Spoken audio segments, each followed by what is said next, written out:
Hello and welcome to Color Commentary. It's Unji, and today I'm excited to have Lily Kim on the podcast. Lily Kim is our first 1.5 generation guest. She was born in Korea and raised in Texas since she was 5 years old.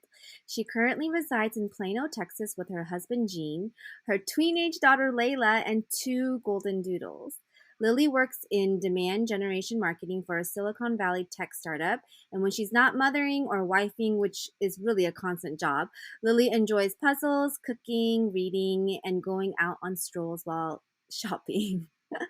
You can also find Lily serving as a preschool Sunday school teacher at her home church, where God continues to use her for the greater good. Lily is an old-time friend of mine from middle school, and while we never actually got super close, there has always been love shared through distant connections. So I'm so excited to have her on the pod to learn more about her incredible story and how she got to where she is today. So without further ado, welcome Lily. Yay! Woo! Thanks for How having me, Angie. Thanks for joining. I can't believe we're doing this. And I also feel like I haven't actually talked to you since middle school. So it's like weird that we're both 30 and moms in ways and stuff like that. So life is interesting at how it kind of brings us together. It sure is indeed. I actually felt such a strong pull to come on today, of course. I remember back in the day when I was pregnant with Leila, probably in my third trimester or something, and you reached out on Facebook. And we had barely talked, since middle school, but you had mentioned that you thought it was so brave that I was going through with it and that you were praying for me. And it was so crazy, but I remember that. And so I just feel like prayer warrior to prayer warrior, I guess. We just keep pulling towards each other. Yeah. Yes, I agree. And it's one, I'm glad it's like as a Enneagram 2 personally, just like that words do have power. So I am glad that that wasn't some forward thing I did when I was younger, but I'm glad we got to come full circle and even talk about that journey together. I'm really excited to hear your story. And since we're kind of connected through Frankfurt Middle School, I feel like that's when we first met. Yeah. You were friends with the Graces, and I Yeah. became friends with the Graces. So we all kind of became friends as like sixth graders trying to navigate middle school. But yeah, but I think like after that, I don't think we had as many interactions as I feel like I wish we would I think I was more close with your brother. have. Yeah, yeah. Yeah. I hung out with him more and your Pineri friends. I think like back then, while we never got to establish a connection, it is cool how we get to have that years later and kind of like open this space for you to bravely share parts of your story with us today. So I kind of wanted to start with that childhood time and wanted to structure our time today where because we don't know each other super well, I would love to know like about 3 words about each stage in your life that I ask you about. And as you share those words, we can elaborate more on what that means to you. And then we can like go into further discussion through that. Sounds good. Sounds good. So I guess first would definitely be your childhood time. It sounds like you have a lot of transitions that happen as well being a 1.5 gen kid. And so just wondering what would 3 words be to describe your early ages in childhood? I would say the 3 words to describe my childhood would be trials, unorthodox, and challenge. It's Ooh. crazy. For the first time, I actually sat down to reflect on my life the past 30 years. It's interesting to reflect on that. And those are the 3 words I would definitely start off with. So I moved to Texas when I was 5 and as a family of 4. So I have an older sister that's 4 years older than me. Mm. And when I thought that we were moving here, it was for the American dream that every other Korean family I feel are chasing. But only actually did I find out a couple of years back that we were actually running away from Korea due to my dad's affairs. Um, Oh. yeah, so that's the background of my parents' divorce. And Mm. growing up, I was the so-called angelic child. Church was my second home, and you're familiar with it. I would serve on the praise team and the body worship team, look after the nursery preschool kids. I spent most of my weekends there, following my mom to all the early morning prayers. I was just glued to my mom's hip. just wanting to be that support system through all those hardships, right? At that time, I didn't know, but it was very apparent, in your day to day. So the trials come through those challenges that we had within the family. And my father his presence was there as a father, but as a husband, wasn't. And for us to see that as role models, it was not something that we wanted to follow. And witnessing a family in front of my eyes deteriorating from my sister and dad's relationship and my mom and dad's broken relationship. It was just so hard to live that as I was, going from first grade to, I want to say fifth grade. So at the Mm-hmm. age of 12, when I was 12 and my sister was 16, we were sat down to eventually choose a parent. And so without any hesitation, I actually chose my mom. Mm-hmm. And next thing I know, there's a suitcase at the front door. I was actually the favorite child for my dad. So for me Oh. to choose my mom right away, it felt like betrayal to him. And so I think it was so easy for him to quickly leave the family as a whole. And, ever since then, the rest is history. My mom living as a single parent, it was really tough. That's where the unorthodox comes in, where we're just living day to day, all of a sudden coming from a family of 4 to a family of 3, countless nights hearing my mom sob in the closet, or many Mm. nights that she would come home late because she would have to, look for new jobs. And the times that she came late, she was coming from her serving restaurant. So she worked at a sushi restaurant and just trying to make ends meet. So it was very difficult for us to navigate through those years, especially me going into middle school and my sister going into high school. So that is where the challenge came, because not that he really was a huge role model, but you don't have that ideal role model to walk you through those important stages of life. And so everything was just unorthodox. Childhood was just trial after another. I think that's where it was the toughest. I feel like I just learned a huge piece of your life that I had no idea. So thank you Yeah. for being so open right off the bat. It sounds like you were saying you were the favorite, right? And so while you chose your mom so quickly, what was your own relationship with him like, and how did that affect you when it was no longer like that because he was hurt by a decision that was easy for you to make? I feel like you're the youngest kid in the house. There's just more love that goes there, but that may just be us. I don't know. I just listened well, and not that my sister didn't, but you have to realize the time of that tension and during those stages, my sister was actually going into her adolescent years. So that Right. was around when she was like 15, 16, 17, and relationships come into play, and a lot of teaching have to be done, but if there's a lot of retaliating or rebelling, it's just so hard to manage, especially from a father-daughter relationship. And so that deteriorated, obviously, so easily and faster than ours. For ours, I feel I was just there for both my parents. I was just that, young child, just always being kind and listening to what my parents say and doing whatever they wanted. So I think that's how I just became his favorite. And as you were kind of reflecting, it seems like you definitely saw and heard a lot of the struggles that your mom went through. As I'm listening to you, you feel for her, right? And you want to be there for her are things I feel. And I'm wondering with that though, like how did it affect you as a child? Or how did it affect you as Lily and not necessarily Lily, the youngest that wants to be the joy for others? I think it really made me so independent.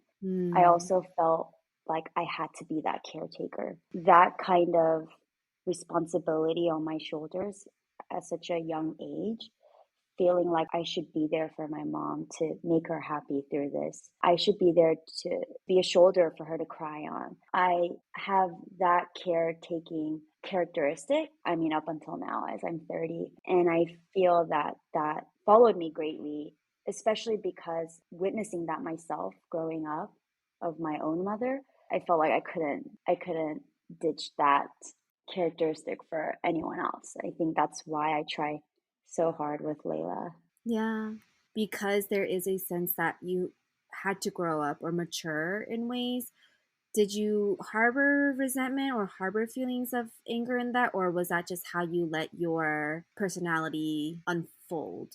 Oh, yeah, that definitely didn't last long, which actually leads to our next Yeah. segue. But that that is the reason to why I became so rebellious at some point and just living a reckless life and holding that resentment that I thought that I didn't have until I was acting it out in Houston. Mm, what a great transition. Before we go to that next stage, though, a couple just like other Yeah. things in terms of one, what was your relationship like with your sister? I know, like right now, you guys are like best friends, right? What was that dynamic like growing up because of things you guys did endure together, but also being in different child age stages?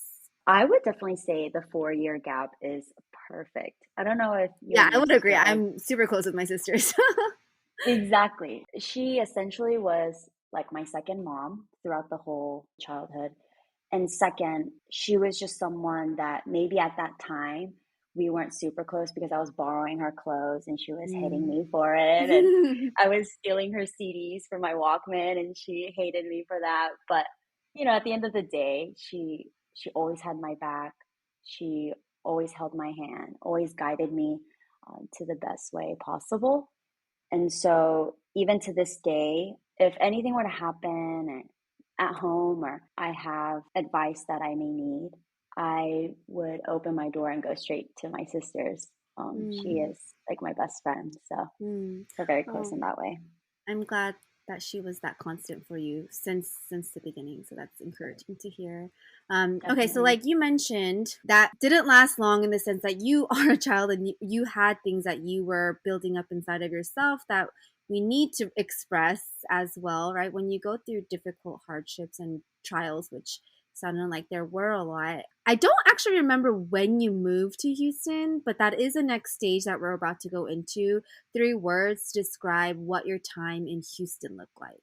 3 words would be pruning, conflict, and reckless. Oh, okay. I actually moved to Houston junior year. As I was saying, that my mom was a single parent, right, since I Hmm. was 12. So she was always having to search for the next new job, the better job to suit my kids and our needs and to just make ends meet, to be more comfortable.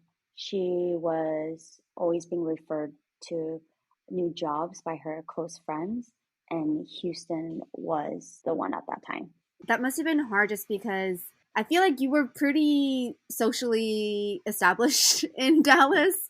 How did it affect you? And even just like what did that stage look like with the words that you chose to use? It was definitely tough. Like you said, I had so many friends and not friends alone, but they were such meaningful friends that I grew Hmm. up with since I was a child. And you're very aware of how close your church community can be. And so to leave that was very tough for me. But at that time, I was only about 14 or so, and I have no choice. So I just body followed, heart followed. It was tough. I'm definitely gonna say I don't keep a space for memory in my brain for Houston. Mm-hmm. Yeah, I tried really hard to forget Houston. The only good thing that I keep in my brain is when Layla was born in the woodlands, actually. Yeah, but everything else, it's somewhat vague. So I can try digging into detail, but that's how much I tried so hard to forget. And you don't have to tap into that space if you don't want to either, right? Like as much as you want to share and as little as you even can remember to share. Yeah, I gotcha. For chronological purposes, I want to say started off, went there junior year, in the woodlands, and it was okay. It's just crazy because I actually moved every year of high school. So I told you I moved to Houston in junior year, but I actually left. I went to Shepton ninth grade, right? We were at Shepton together ninth grade. And in Yeah. 10th grade, I actually had to move to Frisco. So I went to Centennial for a little bit and then Okay, went yeah, to so that's how Liberty. you're connected with some other people, like Septa, right, or Esther? Yeah, Okay, yeah. okay, okay. Oh, okay, so that's Exactly. yeah. I like my memory was hazy Hmm. with all of that. Got it. Okay, Now we're continue. coming a full circle. Yeah. Yeah, so that was 10th grade, and then 11th grade is when we moved to Houston, right? And Mm, then we moved here. I actually had met such a bad crowd, and I feel like I was just living recklessly for a year or two. But before I jumped there, I think because I was moving at all the prime years of our young lives, I think I was just trying to find my identity through people. So I lost that when I came to Houston. And then I found that wrong crowd. And that's where my identity started to come out. It might have not been the true me, but at that time, I felt that that was me. And so while I was living recklessly, I just had no care for tomorrow. The 11th grade ended, and that summer, I actually met Leila's biological dad, and that was in the wrong group of friends. And that was when then my mom decided, oh, let's move to Sugarland. So you know where Sugarland is. It's just mm-hmm. deeper south of Houston, and so that's another school change. So senior year I had to move schools again, and I graduated from a high school called Rosenberg. And at that time I was skipping school so much because, like I said, my identity I felt was so found with the woodland friends that I need to go hang Yeah. out with them. I need to be with them. And so that's where the reckless living, it was just a constant battle. I was skipping school, I was running away from home, and everything was just a dead end. But nonetheless, I graduated high school. And when I graduated high school, in my freshman year of college, I went to a community college there, Lone Star. And I think it was in my third month, I found out I was pregnant. Mm. So you were with him through kind of like senior year and then in freshman. Okay. Yeah, and at that time, I didn't have a driver's license, but he did. So he would drive 30 minutes out all the time and help me, encourage me to skip school and just horrible things like that. And so that was how it led to my pregnancy. And then that's where the last word conflict comes in. I was Mm. just so conflicted. Um, yeah. There's a lot. Oh my, well, Yeah. what, dang, you've went through so many changes, and not that I should have known this, but I just like didn't know kind of you always seemed like that angelic or joyful, or like the things you did share, like that is definitely a part of Mhm. you that's there. But I feel like that's like the only part I saw, and it's just crazy to know like even just transition, like moving alone, I feel like has affected me. And it's like that's like Yeah. only a small part of all the things that, you've had to go through while figuring out your identity at such a young age. And I think I tried really hard to hide that. Yeah, yeah. I mean, Especially from right, people, from friends like you and back at home. right, I right. didn't really take the platform to share that. Yeah, right, Yeah, right. And that makes total sense. Yeah, you didn't think I'd be this vulnerable, did you? I know. I love it. Our listeners are in for a treat. I feel like that would be something, right? You want to protect a certain part of yourself too by keeping your identity strong in the sense with like who you are in Dallas, but also that's incredibly lonely when you did want to protect that side, so you couldn't express even all the things you must have really been going through. Okay, so you found out you're pregnant. What went through your mind, I guess, in that moment, and what were those next steps afterwards? So, real story, I found out, I think I told my mom and sister a few days after. Even keeping Okay. that in was crazy to me, but I kept that in, told them a few days later, Mm, and my mom and sister had scheduled an appointment to get checked and to get abortion the Monday following. mm, I did mm, not go to the appointment, obviously. The reason why was, yeah, I might have not been as faithful in my journey with God at that time, but just something deep inside, whether it was God or not, I was just pulled to not go to the appointment, to just deal with what's on my plate now, to try this, looking at it as like a God's blessing in disguise. At that time, my mom would mention to me when I did decide to keep, she said, you're doing this all on your own. Mm. I'm never going to help you. I'm not going to babysit her. You'll be handicapped for the rest of your life, right? Mm.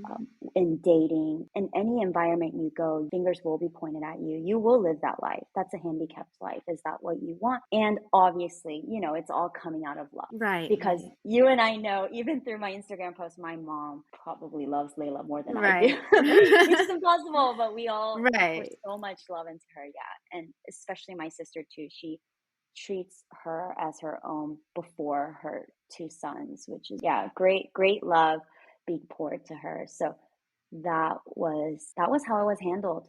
But yeah, that's why the word conflicted comes into Yeah. play, because I'm being pulled to terminate the pregnancy. And then the biological dad, we were still dating at the time, but there was not such a strong pull to let's keep the baby. So it was really ultimately the decision of my own, and it was my body, right? It was my decision, and that's how it happened. What was the response of the biological dad at that time? Right. At that time, he was just a freshman in college too.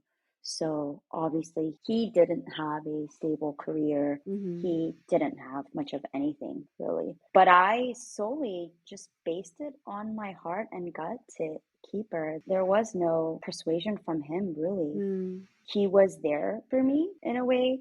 He was saying, if you're going to keep this baby, I'll be here for you. But it was ultimately just his physical body being there next to me, but emotionally, mentally wasn't there. So my lifelines definitely throughout this whole process was just my mom and my sister.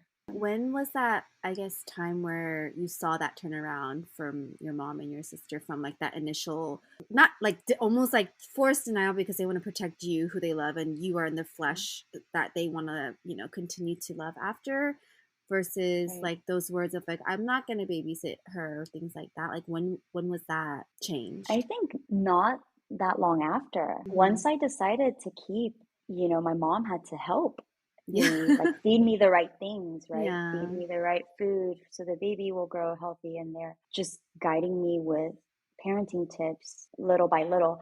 But at that time, our relationship was still being mended because, I was running away, right? And I was doing the horrible things, disobeying my mom. So it was really hard to still mend that relationship on top of her dealing with her 19-year-old daughter getting pregnant. It was such a rough patch, but ultimately through Layla too, our relationship grew stronger. And back at that time, she would say even the craziest things like, when I looked at you those years in Houston, the 3 years I used to look at you, it wasn't you that I was looking at. It was someone else. Mm. I would look deep into your eyes and I couldn't find you. And Mm. that still carries to this day. I feel that, hurt and sentiment for my mom to this day that I did that to her. I feel so bad. But yeah, through the pregnancy, through Layla, we definitely grew stronger once again. That's a constant theme I'm hearing. Is just that bond Mm. between you three that can't be broken, right? There's obviously times of confrontation and real talk, which is even greater to have in those relationships where that space is possible to share.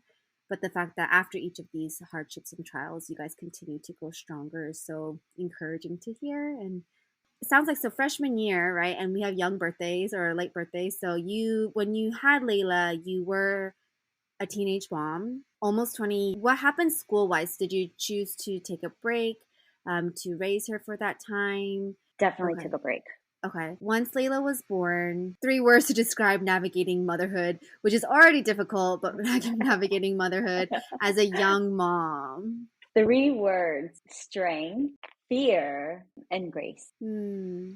Oh, I love those words. Yeah. Okay. Strength. Tell me about that. So, to give you a little context, Layla was 3 months at this time, and we moved back to Dallas. We couldn't stay there anymore. There was just not much of a life for me. The response from the in the community, when we go to church, when we go anywhere, of course, within the Korean community, it would be like, "Oh, a baby that had a baby," like, "You're such Mm. a baby. How could you have a baby? Are you finished with school? What are you doing?" all these comments. So that obviously made me feel judged, like I was such an outsider, especially being a Korean, having a kid Yeah. at 19. That's not normal, especially back in 2010. There weren't that many teen moms at that time. And if they were on MTV. So it's it's definitely was an interesting journey, but that definitely gave me strength. I mean, from then I couldn't face that anymore. And so through that, my mom decided, obviously, that those comments and those judgment will always follow us everywhere, but we need to go back to where you were comfortable at one point, where Mm. it was your home, and that was Dallas.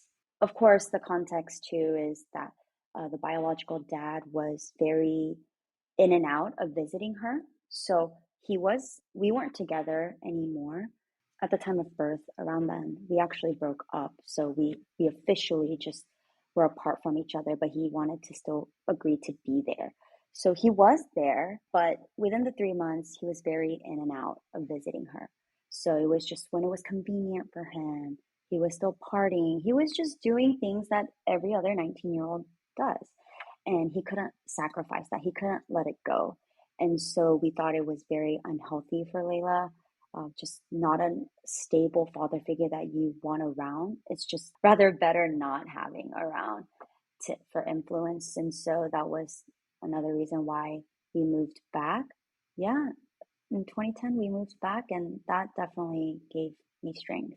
When you were talking about the comments that you did receive, was that in the community you guys were in Houston at the time, or also did that then welcome you guys back when you returned to Dallas, where people also had comments, or was that not as much because of the foundations you guys did have, or how was that reception? So with Houston, again, I was only there for 3 years. So this was my Yeah. third year. And I mentioned that I wasn't really faithful in my walk with God. So I wasn't going to church that often with my mom.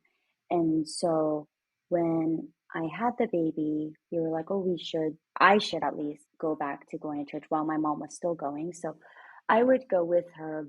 But the difference of the reactions between Houston and Dallas was that yeah, they don't know me at all. They don't know my past and who I was. And so I'm just a stranger, a 19-year-old that had a baby. Whereas Mm, in Dallas, people knew the old Lily Yoon. yeah, They yeah, yeah. knew what kind of Lily I was. This might have been a hiccup in the road, but they would see it as, oh, it happens, or God was just pruning her. We're aware of who she was. She's still a good person, and we're just welcoming her. So I was actually very welcomed, and it Mm. it didn't necessarily feel like I was going back to where I was, because obviously I was in a whole different stage, but I was just welcomed with familiar faces, that familiar love, and it became so natural. Yeah. I love how your mom recognized that you needed to go back to a place where you felt comfortable or you felt you. And I think that move sounds really strategic because kind of what you were saying resonates for a lot of people who transition somewhere else and maybe that stage was hard or not really themselves, but there's nothing else to base it off of, right? And not that Yeah. merits judgment or merits any comments like you were receiving, but to be able to go back home where they could speak that truth or speak that life back into you when you might not have been able to do that to yourself at that time. I don't know. I feel like that was a really good move. And I'm glad you guys were able to do that early on so that you could continue to be protected and continue on this journey to where you are today. Yeah, definitely. Moms know Uh, best, right? Yes. So then you're moving back home or back to Dallas, kind of alluding to what your mom had said when you found out you were pregnant, right? And this is like the Mhm. handicap, or like in Korean they say like is it like when they say like the palji kind of stuff, like Uh-huh. kind of like pal자, my Korean is obviously not that good, but like like it like that phrase in the Korean dramas kind of like resonated with me Mhm. when you're sharing what your mom had said.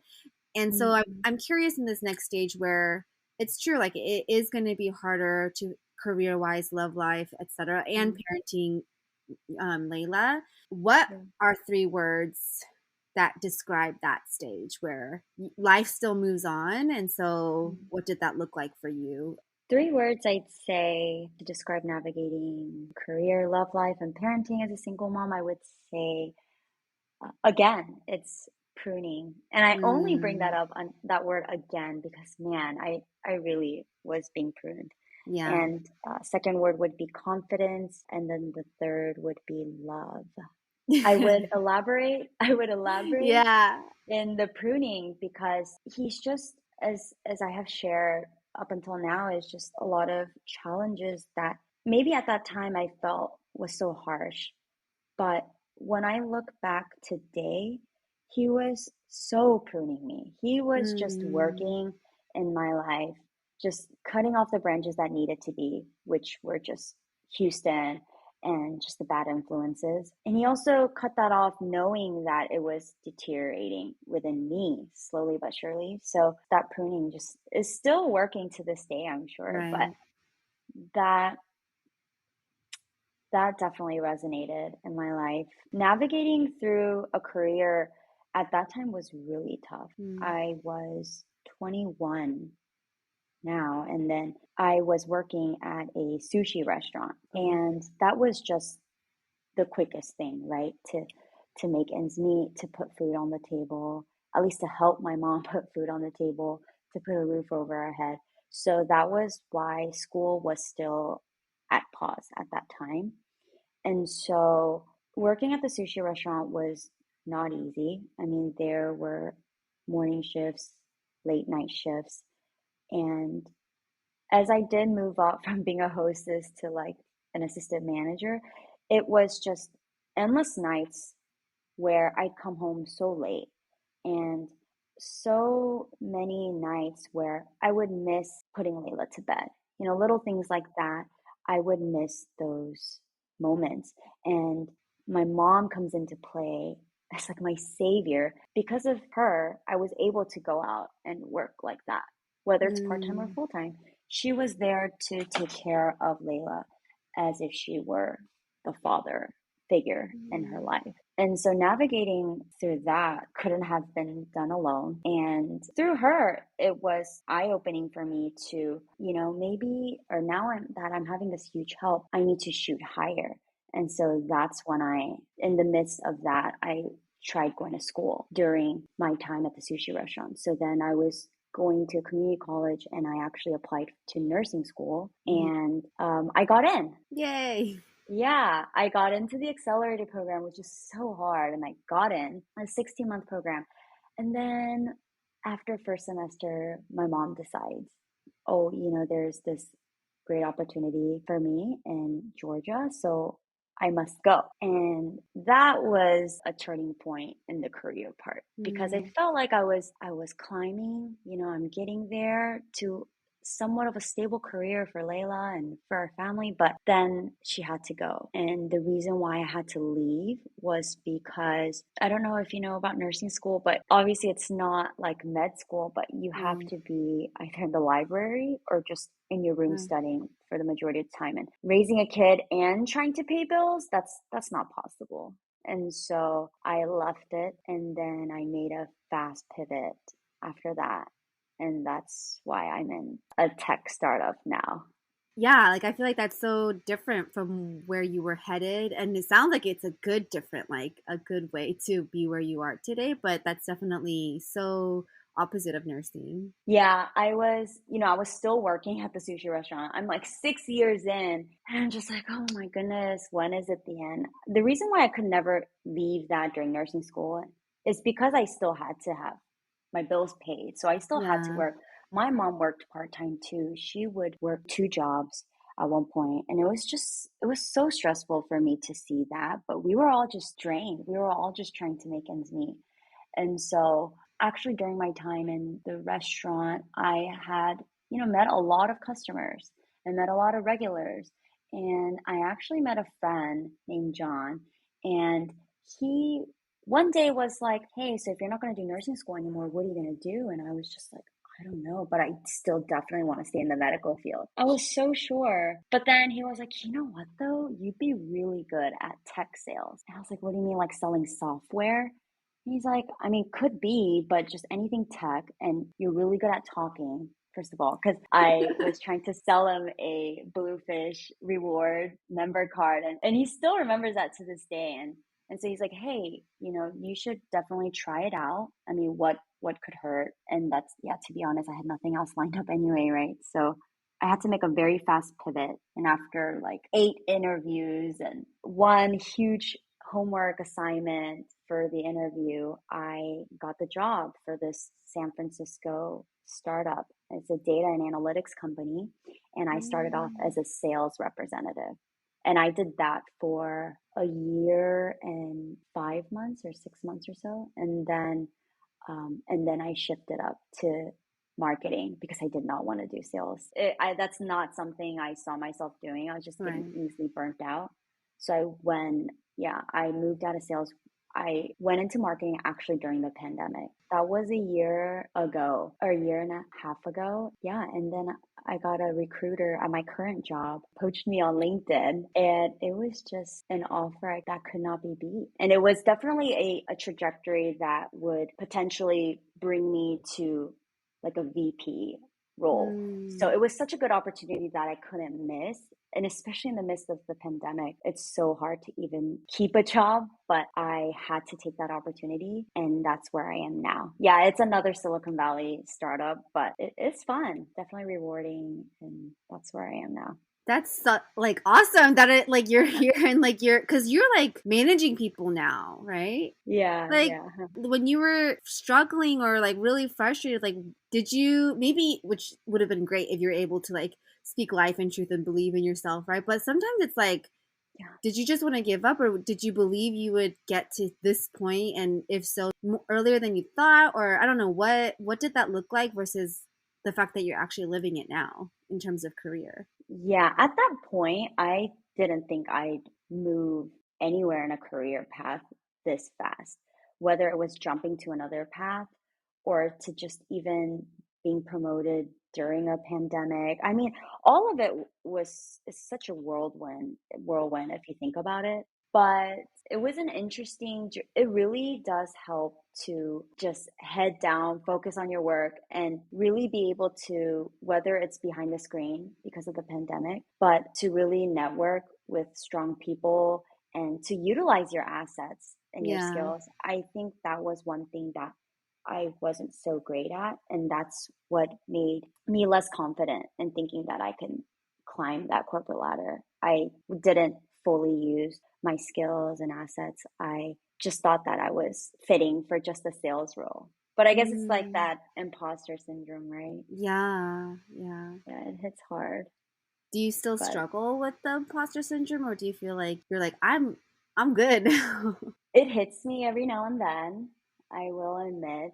But at the position I am in now, and with so much potential that my boss and my colleagues see in me, even through a screen or in person, or more in screen, it definitely gives me confidence. I rarely have that now. That syndrome rarely hits.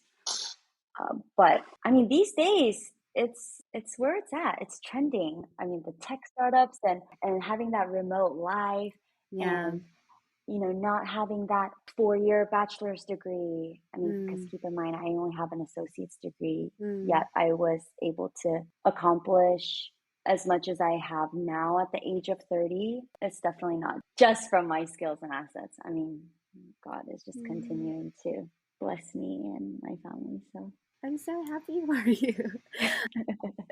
I don't think we really got to focus on this, but obviously the biggest part of your life was Layla during all of this. And as you navigated so many personal changes as a mom, right? Like you're still always doing everything with this child in the back of your mind. Everything is for her, you know? And so, what was just like in general when you stepped into motherhood and like as you raised her and like even your relationship with her in general, like was she able to? I know she's still so young, but even when you did have those late nights or things like that, like how did you continue to create such a strong relationship with her that I only see through social media, but it seems so special? yeah. My mom definitely um, is a huge factor in that. seeing our relationship grow and always having that strong bond, I Mm. think it was just really important for me to continue that with my daughter. Mm. Whether it's, even though it's just me and her, but because it's just me and her, I have to make it extra strong because she doesn't have Mm. a dad Mm. at that time. And so, even with the late nights and when any free time I would get during the day, I would always devote my time with her and always make sure that she's being seen and she's being taught. And at that time, I definitely want to say like 5, 6 years of the time I was at the sushi restaurant, my there are more memories with my mom than Mm. myself, if you really think about it, because I was just always out working. And if I wasn't working, I was just because I was so stressed and living such a challenging life trying to raise my daughter alone. And although I had my mom, it wasn't that traditional, ideal family picture I wanted. I Mm. was oftentimes finding myself really stressed out and burnt out. Then I would succumb to the worldly temptations. Like I would always want to go drink, or I'd always want to go party, and I'd always want to just release that tension and the stress that way.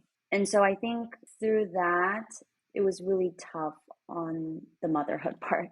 I wanted to be there and I tried as much as I could, but at the same time, I think I was still trying to fill that void in my Mm. life with just the wrong things. Mm.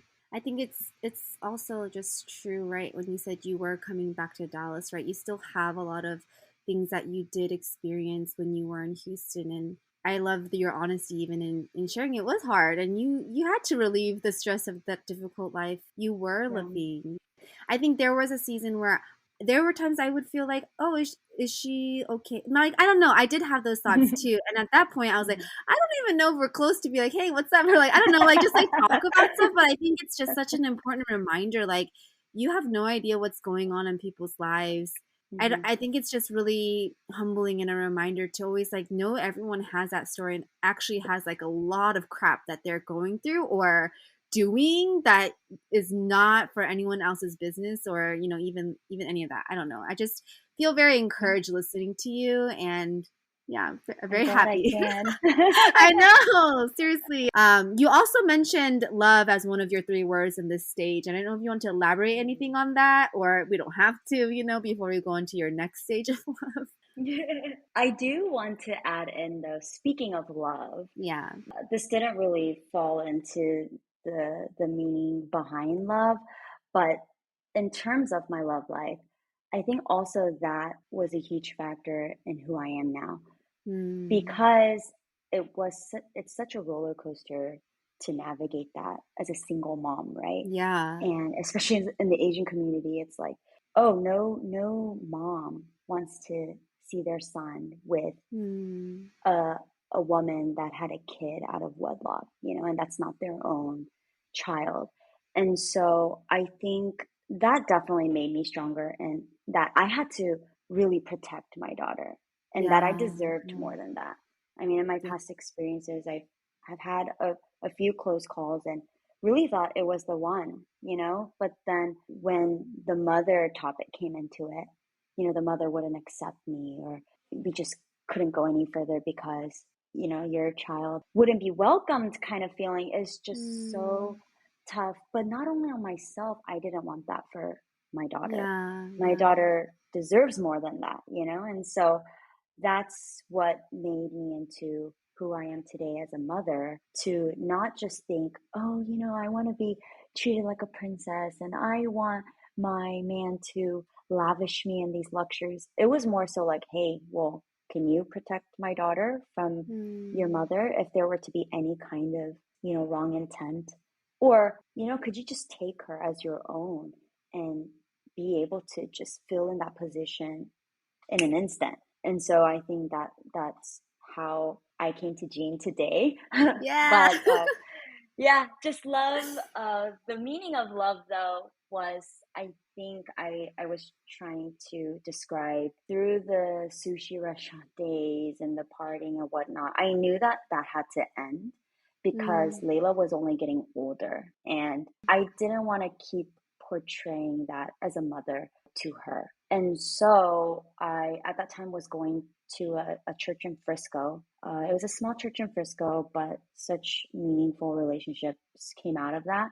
And through many, discipleship training classes or like these intimate Bible studies, it definitely grew me spiritually and just mentally and as a mother. But I learned that I needed a community that can hold me accountable and challenge me so I don't fall back into those worst traits, right? Because it's so easy to.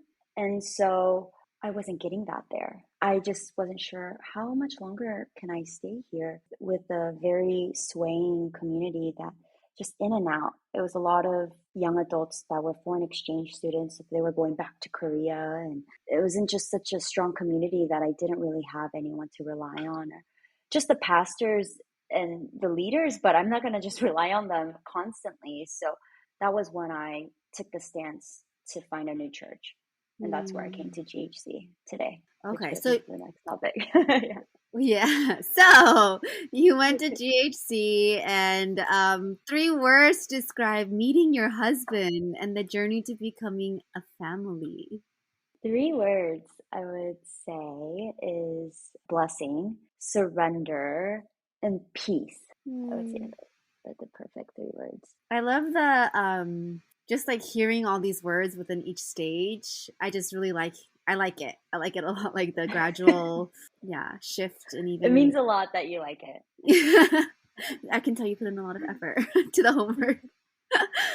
Okay, so elaborate on what was the blessings, which were seems like many, right? And just all the ways that you were able to get to that sense of peace that you have right now. I will definitely say just finding my home church is a blessing. Yeah. And you also know, I'm not sure if you do, but I went to churches, max is like 50 people. And so when I came from Frisco church of like, I want to say 30, 40 people coming to like a 300 people church, that's definitely not going to be my first choice, right? If you think about it with the Yeah. whole past, I don't want to be judged. But I just took the stance because I need to find a community Yeah. somewhere. And so I had to just bite my tongue, be strong, don't be, swayed in that weakness. And I tried out GHC. As soon as I got into GHC, I dropped Leila off to the kids ministry, and I was just immediately welcomed, who is now my home group leader. So Mm. she was in the welcoming encounter, and she was just so welcoming, so that definitely helped. And then the service alone, I was so, how do you say it? Like I was so convicted by just that day's sermon. And I felt like this was all so natural. I didn't feel like Mm. this is my first day. I felt very welcomed, but not, pushed welcome. Like, give me your number. Let's hang out next week. It was just, hey, if you liked it, we'd love for you to come. We definitely have a strong, what are you seeking? And I straight up told the pastor's wife who sought after me after the service, was just like, what are you seeking? Are you seeking a husband or a community, or, very personal, but Yeah. so transparent. I Because, love that. Yeah. yeah, people go in and sometimes need that nudge. And so I actually mentioned that I wanted a community. And immediately she was giving me, advices and coming to the Connect gathering, which is their entry point and being admitted to the church and meeting people. And so that was a good way, but it didn't feel so unnatural. It felt so smooth, and Layla had a great time. And so I was like, I'm gonna give this church a try. I actually had another church that I was going to try afterwards, but I never ended up going there. I just stuck to GHC. And after that first week, I had family from Korea visit. And so I was absent for a few weeks, and then I came back. And it was the Christmas season. And at that time, it was pre COVID, like 3 months before COVID. So they had food. So they were like, oh, you should stay after and eat with us. I actually had a friend that goes to GHC that I grew up with when I was very little. And so I was going to go eat with him and meet his friends. And we were walking around, and we come to a table with people, his close friends. Jean was there, but it was full. There were no chairs. And so the person that don't like being a burden, very Yeah, independent. I'm like, yeah. no, no, no, let's go sit somewhere else. I don't want anyone to get up. But as soon as I was telling my friend that, Gene just gets up with like half food in his mouth, trying to give me a seat, I guess. It all happened so fast. At that time, we were like, oh, no, no, no, it's okay. We'll sit somewhere else.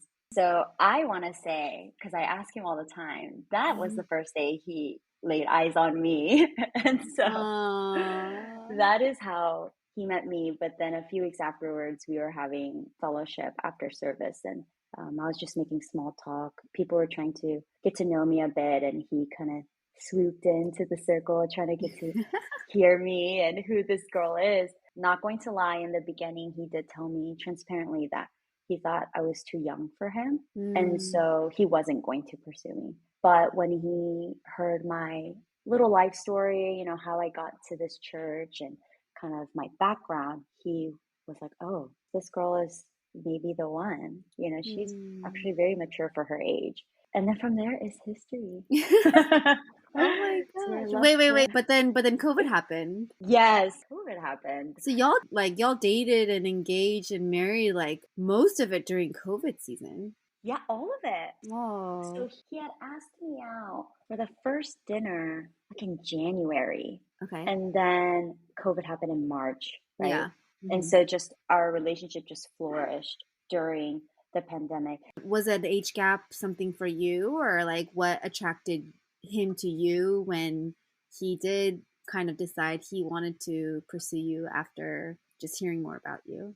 At first, I did confess to my home group. Like I was saying, it was the lady behind the welcoming counter. She's our home group leader. Hmm. Funny thing is, Gene was actually in that home group. Oh. Yeah. So he was the only single guy there, actually. Oh. Like a month before we even met, he had actually lifted up a prayer request like, hey, I'm ready to get married. I would like to find, you know, the person. And I ended up meeting him the month after. So we all kind of see this as, wow, this is so supernatural. The reason why I was hesitant in the beginning was because I'm going there to find a community, Mm. right? And so, and again, with my past, I didn't want to be portrayed as that single mom coming into a church just to find a husband. Or and Mm. let's be real, I'm just a very practical person, and so I really think of the worst case scenarios, and it's just a real life scenario, thoughts that may run through people's heads. And Yeah. with our ethnicity, many of us can have a lot of criticism and whatnot. Yeah. So was just trying to fully avoid that. So I wasn't interested in gaining a relationship out of GHC, at least not that fast. I was plugged into the home group so fast, but so naturally, and it was where I wanted to be. And Gene respected that. Mm. So we went on a few dates, and I had professed that. And so Mm. he was very respectful and keeping it low key. He wasn't pushing.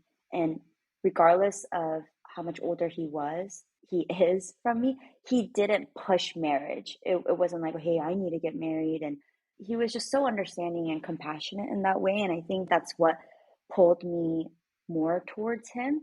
Also, right in the beginning of when we were dating, his dad passed away. Um, Mm. yeah, just out of the blue. And so that was when I was kind of unsure of Yeah. whether to keep going with him. But then when that happened, a few days after, or not even, I was just so pulled to him. And I think that's where my caretaker characteristic comes Yeah. back into play again. I just wanted to love on him. I wanted to be there for him. I wanted to do whatever it is to help him heal. Keep in mind, I didn't even know him that long. I only knew him for like 2, 3 months. But I just knew. I knew that Yeah. I wanted to be there. And so I just grabbed a ticket to New Mexico, and I went to comfort him. And when I went, it was obviously, oh, his mom's going to be there. His whole relatives are going to be there. It was definitely an understanding that, okay, Lily, you need to go prepare yourself. If you're really going, you need to go with the heart of wanting to marry this man because you're seeing his Mm. mom at the most vulnerable time. Obviously, we didn't establish marriage at that day, but internally we both knew, okay, we're very serious about each other. Yeah, and then it just flourished throughout the pandemic. I think what really stuck with me for Jean is that for the first time in my life, I never felt like I needed approval, Hmm. like from him. I didn't feel that I had to justify Layla. So that was very powerful feeling. I have like goosebumps when you said that. I feel like that's like something you've wanted and just like to receive that just naturally, that feeling of, So naturally. yeah, wow. He was able to take me in, cover me and my scars, and even though I have these scars externally, he is able to say, like, so what? He's able to accept me and the beauty behind the scars. Couldn't have it any other way. Wow, Yeah. gee. I have to meet you Gotta meet him someday. in Dallas. Yeah, yeah, I when you move back. know. I know. Man, that's kind of crazy that you were able to be there for him at such a difficult point of his life too, and just meeting his family so quickly and all that. I do want to ask, what was that reception like in the sense of the ways you wanted to protect Layla through whoever you met and wanted to be with? Did you feel that through his whole family? Did you feel that instant love for Layla just as much as you felt that for yourself?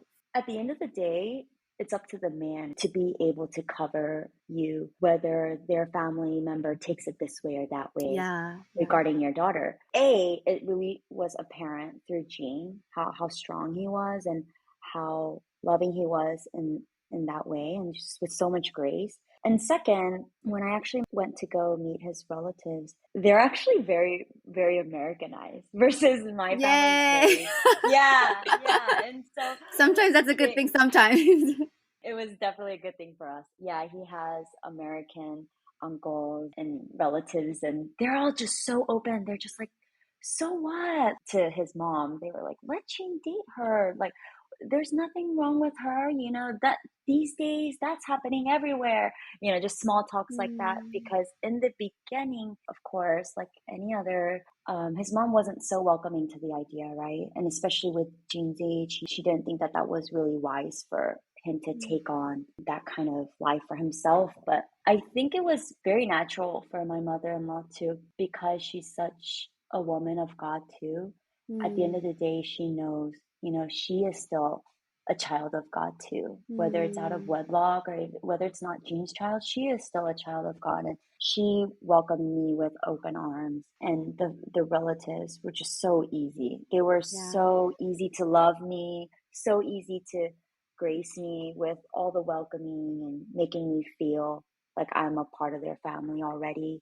So there was no hesitance or doubts I feel there. like that brings Yeah. me back to when you were sharing about your mom and your sister's initial reaction to your pregnancy, just, Mm, because they want to protect you and because of Korean culture in general, like knowing what that difficulty could look like, but soon quickly just knowing that that love for you and love for Layla is like so much stronger than any of those worries. And I don't know, hearing about what yeah. you're saying about his mom too, of course, that's like a cultural thing that's just embedded into people to feel like that's something to think about to protect her son. But as you're sharing, just like that didn't last long at all because she knows truly what's like kingdom mindset and like what's real, Mm-hmm. true love. And I just like, it's good that both of you guys have such strong women to like really know what's truly important and what's truly like the right way to parent and accept their child's decision over what they might think Yeah, is culturally okay. for sure. That's really like cool to hear. It's the best summary.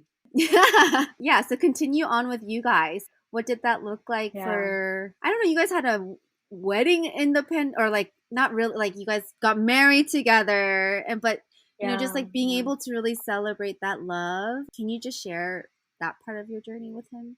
I didn't have that traditional wedding. That's why it's like so vague for you to say, wait, Yeah. did y'all have the wedding? So we we got married at City Hall, and that was 100% both of our decisions. At Mm. the time, we were trying to budget, oh, what would our ideal wedding be like? And we were looking at venues, dresses, caterers, etc. But as time was passing and we actually had to start finding a home to live in together. Because at that time, I was still with my mom and he was still living in his apartment alone, and both of our contracts were nearing. Yeah. So And your so mom we were moved like, back from Georgia. oh yes, Okay, so okay. she's already moved back, Got it, got it, and got but it. at Okay. that time it was too late to start back in my nursing career. So, and I was thriving here, so it's fine. Yeah, Yeah, so she yeah. moved back. We were living together, and then as our contracts are nearing, at this point in life, we had to look for a house on top of planning for a wedding, and so we were like, well, let's just find the house first. And so we found the house in February. We both didn't really believe in cohabitation, so we thought, we need to get married. We can't even be sleeping in the same bed. We're not married. So we it was February, and at the end of the day, we just came to realization that we just wanted to be together as Mm. one. We wanted to become united as one, especially to show that to Leila too, Yeah. to teach her that, don't be living with your boyfriend. But not only just that, but this is ultimately the life we wanted. So we went straight into premarital counseling with our pastor and someone at our church. And our pastor actually married us the last week of our premarital counseling. So we were Oh, actually married yeah. spiritually there.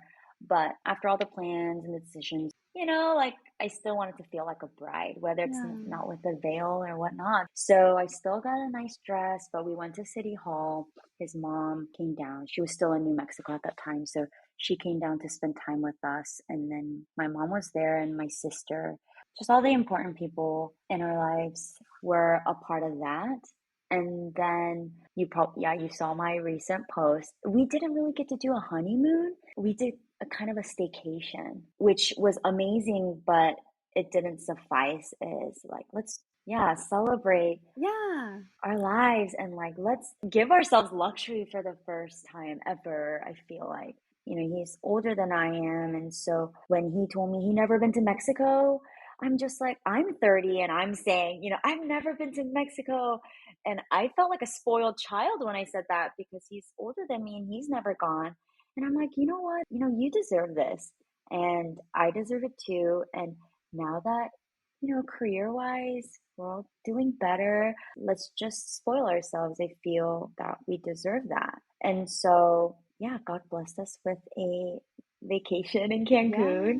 I think that was a really good time to reflect because it was exactly a year. We flew on the day of our wedding day a year ago. And a lot of times we would just look at each other just like, wow, we did this for a year. Because within the year, we've been through so much trials and tribulations, I feel like. Mm. It's different because we're coming in with a package of two versus not just a man and woman. It's my daughter and our the dog. So Now it's a too. lot for Jean. Yeah, now too. So it's a lot for Jean. And I completely sympathize. It's a lot for him to take on. And so caused us to have a lot of differences and a lot of struggles that married couples would have. Like in 5 years, I feel like we just accomplished that in the first year. And so that's been our and journey stronger so far. through it. Oh yeah, so much stronger and so much peace within that too. There was a So picture in one of your posts where you guys are both kissing Layla and she's like bawling. mm. And that just like tugged at all of my heartstrings. So she approves of Jean. Yeah, yeah. What I does promise she's this happy. what does this like completion look like in the lens of her eyes? Like she was your age when you had to kind of grow Yeah, up in a lot of it things was. that you Yeah. went through, right? And so, Hmm. you know, while she was always filled with love for sure, and that's like clearly Yeah. evident in your stories.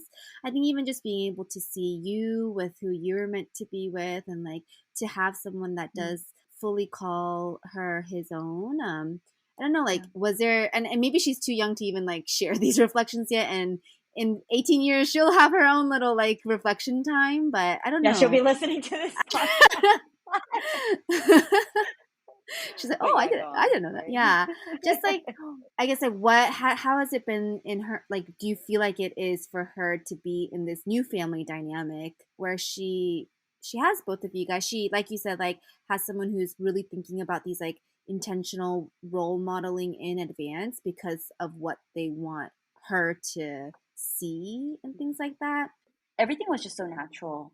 Mm, Currently, she's just deep into Jean's arms as Jean's welcoming. She called him Appa, Dad, like day 5, I feel like. Um, mm, Not that it was easy for her.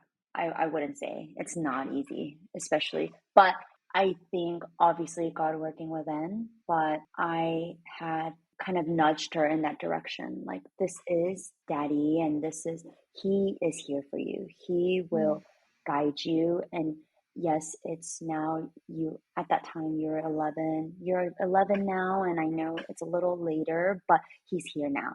So mm, don't feel hesitant. Don't hinder anything. He's here for you. Ever since then, I mean, at times I look at them and they're closer than I am with her. mm, It's such a blessing to see that. And I think for her too, she is not really the best at expressing her emotions. She's not. But I think she's very thankful. I can sense it. I can feel that she's just so grateful that she is able to have Gene as her dad and that she can call him her own, and that there is no instability that, yeah. will I have a dad today and not tomorrow? It's like she just knows that he'll be there to guide her forever. It's tough when you were just with mom for 11 years and now a dad comes in and still has to be disciplinarian at times. Yeah. It's hard, right? Because we don't want the whole, well, you're not my dad. Why are you telling? We're obviously, we that's like the last thing we would want. She definitely is learning a lot of patience too, and she's, I think, through these circumstances, she's able to just open her heart more and learn that, okay, it's not just mom. I have to be more patient, more loving to take in what dad is saying too. Mm. And so it's a big process for her too, I think. Transition is a better word. It sounds like you're very good at communicating on the front end just to like prepare her for potential things.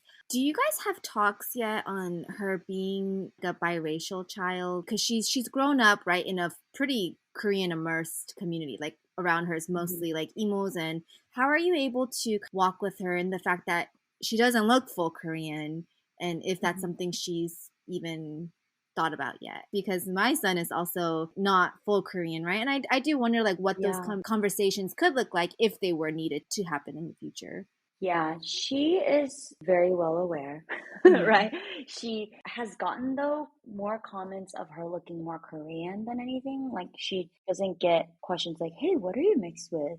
Very rare, which is actually interesting. I'm actually, communication-wise, very transparent with her since early on, from the point where she was able to understand of her biological dad.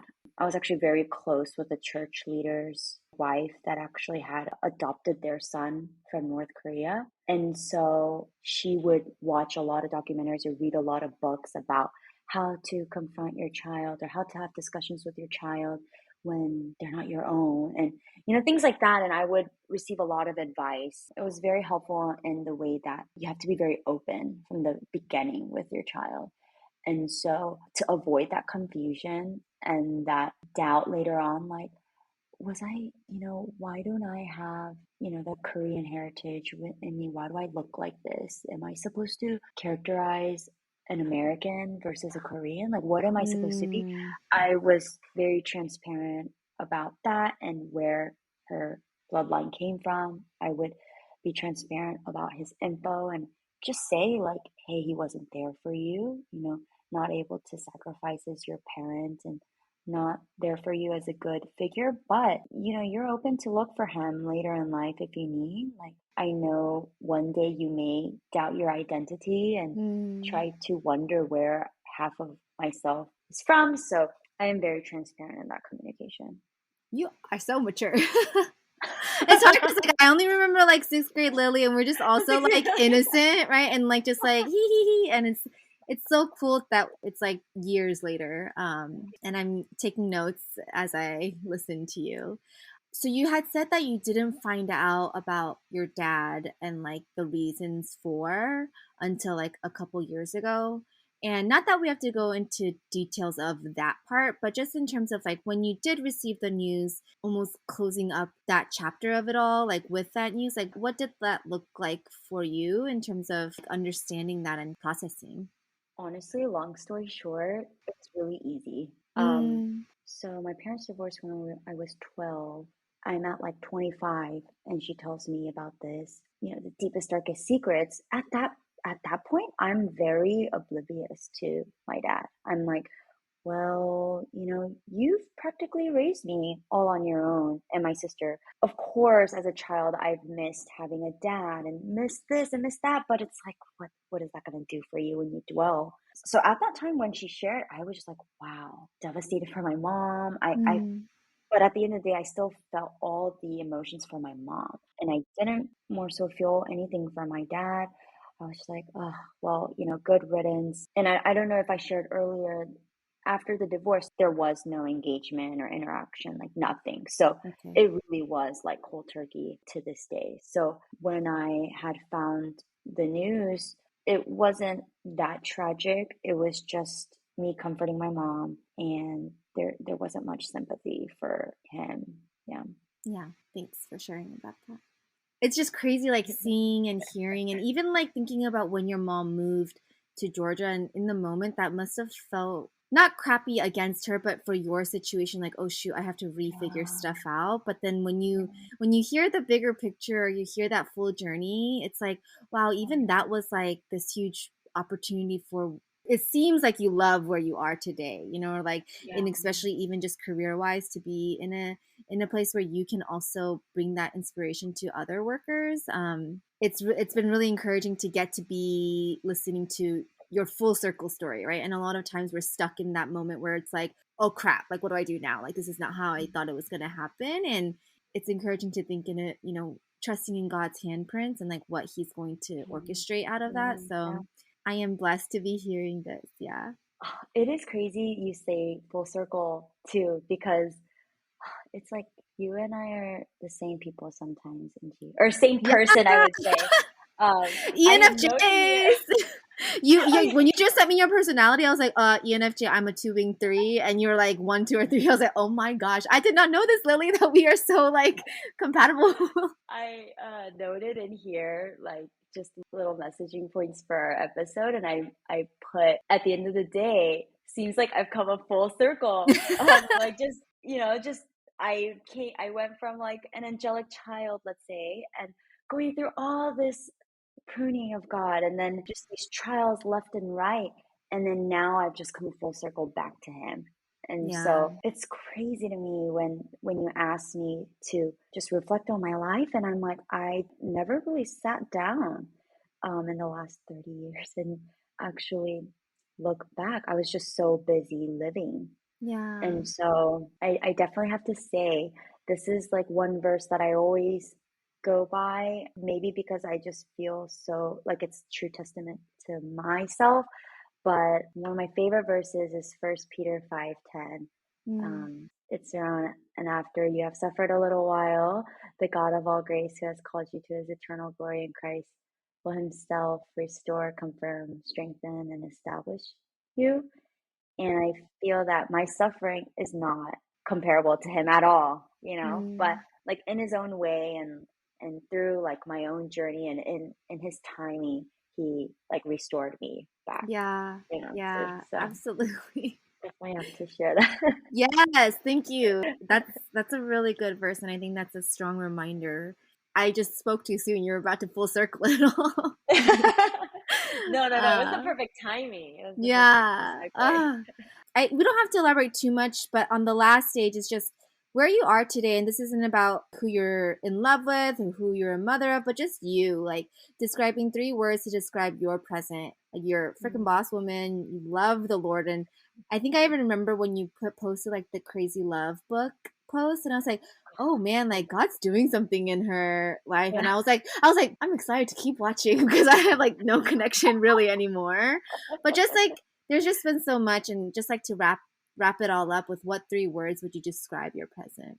devotion, intention, and restoration. So Mm, kind of encompasses all that I pretty much said, yes. but I'll leave you with the intention part and the Mm, devotion. I feel that I'm more intentional with who I am for Jean and for Layla. With my past, I felt that I was always comparing to my environment, trying mm, to seek my identity through someone else or some others. I feel like I was just trying to portray this Lily, whereas I was that Lily, and it just wasn't honest. And my actions and my relationship may have just not have been intentional at all at that time. And so I've definitely become a person where I'm more intentional with just who I am overall, words, actions, behavior, everything, especially my love is definitely intentional. And devotion, I would say that like the full circle. I yeah. feel like I'm desiring God more, that I'm devoting myself more. Have you ever read that book, The End of Me by Uh, Kyle Idleman? It's such a good book. okay, I need to note that. It's essentially just the end of you and the beginning of God, right? And so with that, I devote myself more and I'm just surrendering and just becoming less of myself. And that's what helps the growth of where I am today.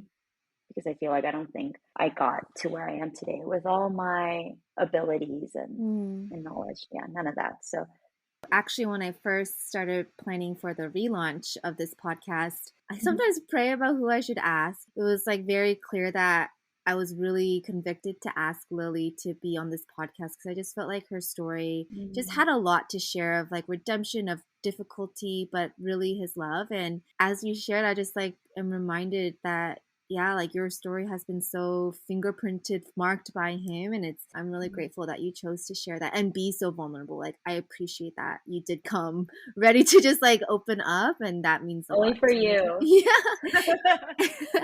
So, yeah, I guess to wrap it up, one thing I asked my guests, just in case like we start eating fruits from here and there, we can think about our, the guests that were on the podcast. If you were a fruit or you had to pick a fruit, what would you be and why? Yeah, I was listening to all your episodes and I was like, nah, I'm not gonna pick their fruit because that's just copying. I'm gonna pick a new fruit. But Yeah, be I original. forget. I don't know if they did this, but I would be a banana. Oh. Uh-huh. A banana because it's a funny thing, banana isn't ripe for too long, right? Like you buy it green the first day and like day four it's like brown. I think that depicts my personality very well because I get overwhelmed more often than not with everything I try to Mm, juggle simultaneously, like too fast.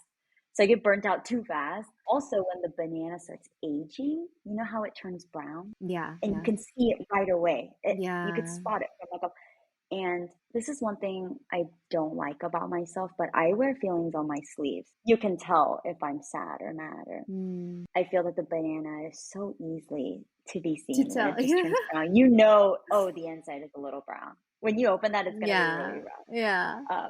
Yeah, but lastly, I would say, because it's soft in the inside, Yeah. even if I have a hard exterior, I'm, yeah, very soft in the inside. So that would be me. Jada needs a banana every morning. And now I feel like I'm just going to think about you. But I think I'm also someone that wears my emotions on my sleeves. And that's just such an interesting way to think about it. Like, because that is such a big part of people who do wear emotions on their sleeves. And I think that is an accurate depiction. So thanks I for think this is a sharing. really good question. Now we can Never just heard think this. of people when we eat. I don't know if that's weird or not, Yeah, but what was yours and Matt? I think it was like a passion dragon fruit or passion or pomegranate. yeah, well, ours was for our marriage. If I ever have him back on for like a personal one, then I would ask him for himself. But since the topic was marriage, mine was pomegranate and his was pineapple for our marriage. Oh, Yeah, yeah, interesting. yeah. I love Oh, that. I like it. I like so far. Like, yeah, they're all very unique answers. So I'm just gonna ask you like 5 rapid fire questions. I just made them up, and then you can answer them quickly, and then we will close it out. Okay. Who is one person in the world, dead or alive, that you would want to have dinner with if you could? Oh, my grandma. Oh. Yeah, she just passed away last Oh yeah, June. I actually So, just saw yeah, that. I love that answer. Favorite yeah. part about being married? Just having him. by me 24/7. I saw him walk behind the door a couple times. Yeah, I told him, "Hey, you should go hang out with your friend while I'm doing this, so you don't He's embarrass. probably like I don't feel embarrassed listening. talking about yeah, I don't Uh, feel embarrassed talking about my life story with yeah. you." You said you like books. Favorite book of all time? I would definitely say Crazy Love Mm, is, yeah, by Francis Chan it'll is one of my it'll favorites. change you, and he's great. Happiest memory with your family this past year? Can't be married because that was over a year ago. It's just there's so many, it's so hard to choose. Just going on a walk. Me, Hmm. Jean, Layla, and Ruby before the second dog came in. Yeah, yeah, yeah. Um, it's just a time for us to just reflect, not even maybe say anything, but just to have that time together. We may not have that when in 5 years down the road. Cherishing every moment. Yeah, Yeah. that would be my favorite. 3 questions about your family. Who is the funniest in your family? Oh, Gene. Oh, okay. He's You're pretty. Yeah, funny. he's no. Okay, Gene's that's way good to funnier. look forward to. I love Okay. dry humor, and yeah, he's. Yeah, I love the sarcasm. Okay. Who's the best singer in your family? My sister is a good singer. You're musically gifted family, right? I think. I mean, like at karaoke, yeah. Okay. But I don't serve the praise team or anything right now. But yeah, I love singing. But I still would say my sister is better than me. Okay. And then of your family, who is the most likely to brighten your day? Oh, Layla. Can't beat Like the Jaden is baby. yours. Yeah. No, no, And can't then beat last him. question, what is the greatest thing about being you? I think it's grace. Mm, Just having a lot of grace, being graceful, doing things with God's grace, that really is what my day to day is. Without the grace, I don't think I would be who I am today. I mean, through grace, everything happens, right? Like patience and love. And yeah, and it just draws me closer to my walk with God and in my marriage. yeah. You definitely need a lot of grace in Yeah. marriage. Amen. And yeah. And so that's definitely needed. Parenting, motherhood, everything. And I feel like I'm pretty confident to say that I've been blessed with that. What a beautiful way to end it. Do you have any last words for your listeners before we close? I am no wise woman, or I feel that I don't have much advice, more so just sympathy for who would go through the stages of life that similar to mine. Mm, I've actually had people reach out when she got pregnant, mm, and she didn't know what to do. It was nice to be able to help, but at the end of the day, I would like to share don't try to find your identity in anyone else. You are you mm. for a reason. And I know that God created you for who you are, so don't try and change that into someone that you're not. Being confident in yourself. And lastly, I would just say to just trust in him. He has pruned my life in so many ways and is still continuing to.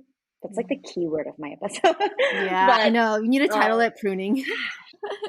it's so evident, and I'm just like a walking piece of evidence of God that I didn't shut down. Like life still moves on. Those trials really make you who you are today. And so just know that He has that purpose. Like He already has it written down in His book, like beginning to end. And just live that out. Don't underestimate or doubt Him. Mm. The Lord always fights for us, so I'm thankful. That would be my ending message. Thank you, Lily. It's just on the listening end, realizing that you have lived so much. Like you have so many lived experiences already, but you're also only 30. And if you think of it that way, I'm like really excited to see what these next 30 years, if I still have a podcast by then, we need to have continual reflection times because I feel like, right, after all this pruning and continual pruning, it's exciting to see where that's going to go in this next level that he's clearly brought you into. So I'm sure a lot of us are rooting for you. And I just really appreciate you bringing your story onto this podcast today. And hopefully we Thank can you hang for out since I will be in Dallas. And so we can actually reconnect and be friends in life and stuff, you know? We will, Angie. You better call me when that house is closed and I you're know. ready to you're packing up your bags. I'm so Seriously, ready. I am too. And I'm excited that you'll be here for baby number Yeah, 2 as yeah, well. yeah, yes. There will be a second child born in Dallas. I know. Hallelujah. Um,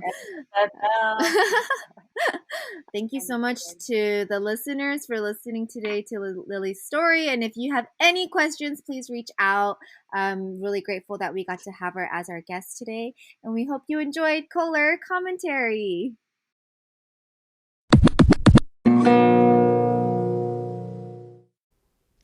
What an inspiring conversation with Lily on the podcast today. It's amazing to hear how parts of her story that could have led to greater despair took a beautiful turn to so much pruned glory. Lily's resilience through every challenge and her empathetic heart that kept her going are beautiful reminders that even in our darkest days, there is a light at the end of the tunnel. Cheers to your redeeming love story, and I'm so excited to see where life takes you and your beautiful family next. Every mom's story is so different, so powerful, and it's clear that the deep love for one's child is undeniable. I want to take this time to wish a happy Mother's Day to the scared moms, new moms, soon to be moms, those who yearn to be moms, and our dear mamas in heaven. Thank you for the strength in showing what it looks like to undergo physical, emotional, and mental transition in order to fiercely love and protect your little ones. Motherhood comes in so many forms, but you are all my greatest heroes. Let's keep on fighting this fight together and build each other up in these seemingly never-ending early years. Fighting! If you love this episode as much as I did, make sure to rate and subscribe so you never miss an episode. Go to @ColorCommentary to comment your key takeaways and join the email list to share what you want to hear about next. I would love to hear more from you on the topics you want to listen to. Thanks, and this is Unji signing off for this week's episode. Bye.